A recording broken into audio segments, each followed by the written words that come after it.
It is such a vexing question for business leaders to try to figure out how to engage with these processes. There are lots of good reasons for business leaders to want to stay out of it. In this moment, however, it is very difficult to just stay out of politics. Back in the day, it might not have mattered very much who was elected because the business environment was going to stay more or less as it was. So, for example, when President Obama was running for office against Senator Romney, I thought the stakes of that election were enormous. But in retrospect, they really weren't. Like a President Romney would have done, broadly speaking, with regard to the business environment, what President Obama did. So the stakes were lower then. Today, the stakes are higher. And because the political system, the political spectrum, even in so many countries, is so fragmented, I think that the messaging from business leaders should be about preserving democratic practices, whomever we elect. So we know from the data that countries ruled democratically tend to flourish more economically. So insofar as we're talking about the fate of democracy, we're also talking about the fate of a stable business environment. And so I think the messaging from business leaders should really be about stability and embracing candidates who might provide us that kind of stability, who do not want to destroy the system. And that's not taking sides, right? That's just focusing on, can we find some reasonable people who are center left or some reasonable people who are center right? But as long as they're reasonable and are interested in preserving democratic practices, we shouldn't care very much about whom the voters choose, as long as we can rely on this idea that it's important for us to keep a stable economic environment. And that requires a kind of reconvergence to the center of the political spectrum.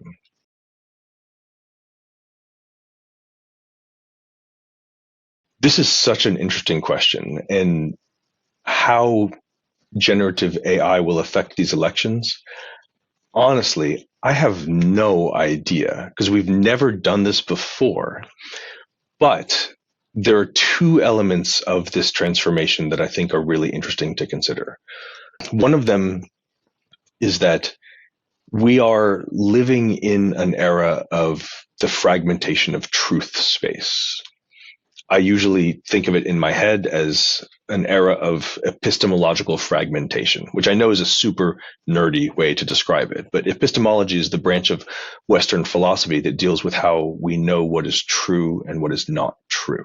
And we have, in so many societies, certainly not just the United States, become unable collectively to agree on what is true and what is not true.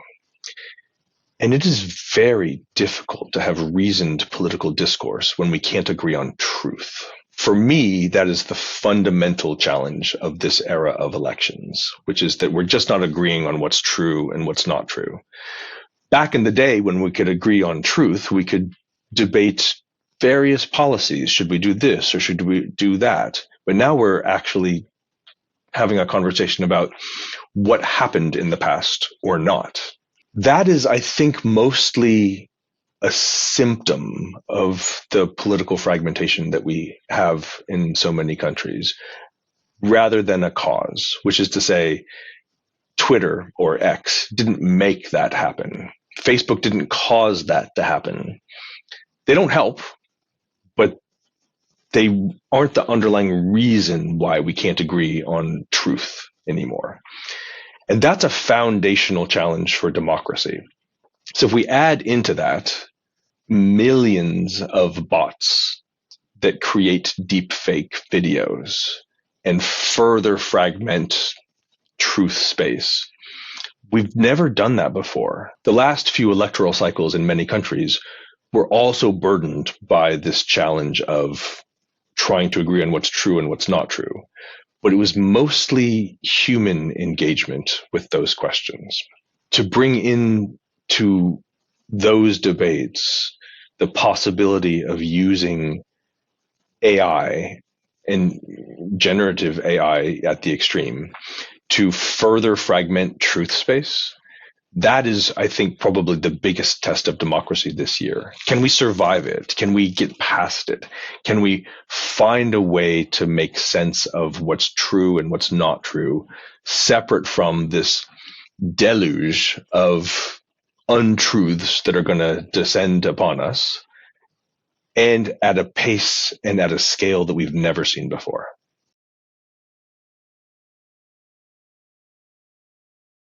It's a really interesting question. And one of the challenges that we face this year is it is kind of a test of democracy around the world. So a majority of the world's citizens across many countries will be governed by political parties and politicians who are elected this year. Not every election will be free and fair, but there will never have been as many people participating in elections this year as there have been in the past. Like, this is an extraordinary moment. And in a way, the future of democracy is at stake. When we get to the end of 2024, we will, I think, know a lot about whether democracy will persist in countries and how it will be organized. Having said all of that, I think the fundamental question for voters in the United States, and indeed in many countries around the world — India will have the largest election in history this year as well — is whether we are voting for candidates who support the system or who want to break the system, who are trying to maintain the national political and economic systems that they have, and indeed the global political and economic system that we have, or who want to break it. So the question is, do we want to break the system, or do we want to try to save it and restore it to its more fundamental values?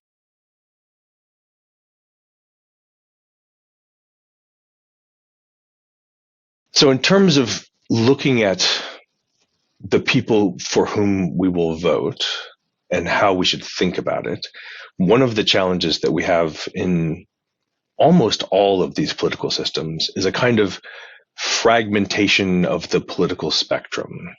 So we have seen populist movements on the left in many countries, certainly including the United States, populist movements on the right in many countries, and also including the United States. But then also this sense that it's not a left-right spectrum anymore. There's also a kind of mixing and matching. So when we think about President Trump or Marine Le Pen, they're kind of right-wing, but not totally right-wing. They've also got this language and narrative about the working class and an era of globalization, which is left-wing stuff, not right-wing stuff. And then both of those politicians, just to take them as examples, also focus on traditional values, anti-immigrant sentiment, nativist sentiment, some of it misogynistic, but there's a mix of it. And so it's hard to tell left from right at the extremes these days. From my perspective, the big question for this year is whether we can see politicians and officials who are from the center of the political spectrum. Whether they're center left or center right, I think we should be looking for visionary leaders who are either center left or center right, rather than populist left or populist right, or whatever mixing and matching of populist left and populist right we sometimes see in these politicians.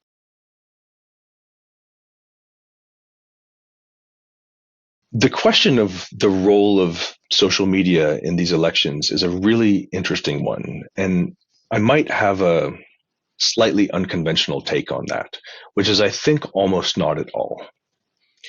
And the reason for that is that we have put ourselves in echo chambers. And related to the AI question, AI will engage with our echo chambers. So I don't think mostly that there are lots of people in the United States or elsewhere who are undecided. They've already decided how they're going to vote. and they have put themselves into social media landscapes that reinforce their views. And so while it is deeply troubling that social media enhances this fragmentation of truth space, this brings us back to this question of whether it is a cause or a symptom. If it's mostly a symptom, then probably those platforms would change the electoral outcome at all. We have already decided, and we'll just have our views reinforced by truths and untruths that deliver to us exactly what we already think. So, one last thought about all of this is that if we take a historical perspective, we have seen versions of this moment before in the 1920s, in the 1930s, in the United States, in Europe, in many countries in the world, when the political system fragmented, when democracy was at stake, when we were not sure whether the business environment would be stabilized by electoral processes or destabilized by them. We have fragmented truth space without social media before in the 1920s and the 1930s. So insofar as we conclude that the social media challenge, the AI challenge, are symptoms rather than causes, taking a historical perspective can also invite us to think about how resilient democracy has been, even in moments of crisis. So this is a defining year to test our democracies in the world.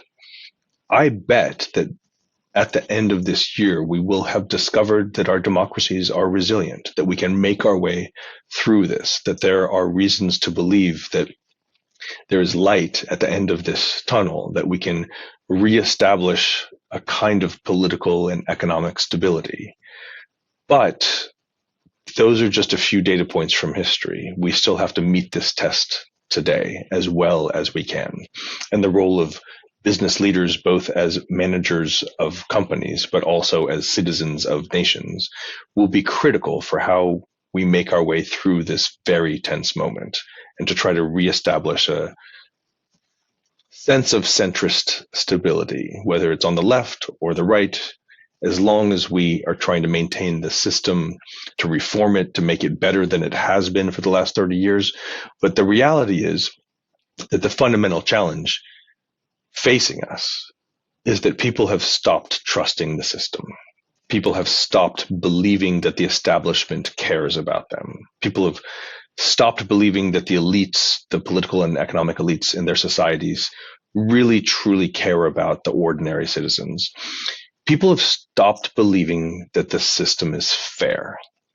And if we can restore a sense of fairness in the system, and indeed doing so would require making it more fair, that will be the defining challenge of this year. Can we help people feel that the system is more fair and make them feel that it is more fair because we actually make it more fair?